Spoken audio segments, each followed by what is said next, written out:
Welcome. If you're looking for a quick and easy way to hide a post on Facebook using the app on your PC, you're in the right place. With the latest update, Facebook has made it more straightforward than ever to control what you see on your feed.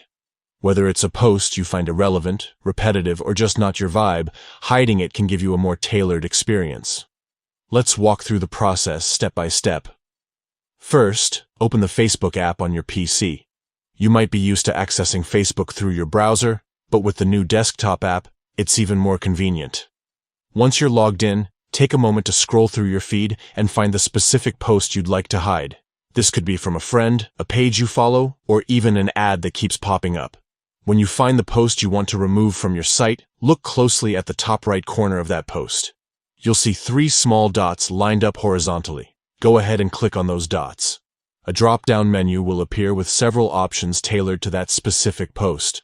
From the list, select Hide Post. By doing this, you're letting Facebook know you don't want to see this particular content anymore.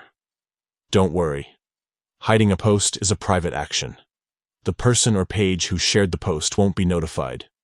You'll immediately notice that the post disappears from your feed, giving you a cleaner, more relevant scroll. If you ever change your mind, or hide something accidentally, there's usually an option to undo this action right after you make it. Facebook also gives you more choices, like snoozing someone for 30 days, or unfollowing entirely, putting more control in your hands. That's all there is to it. A few simple clicks, and you can keep your Facebook feed filled with the posts that matter most to you. Thanks for tuning in.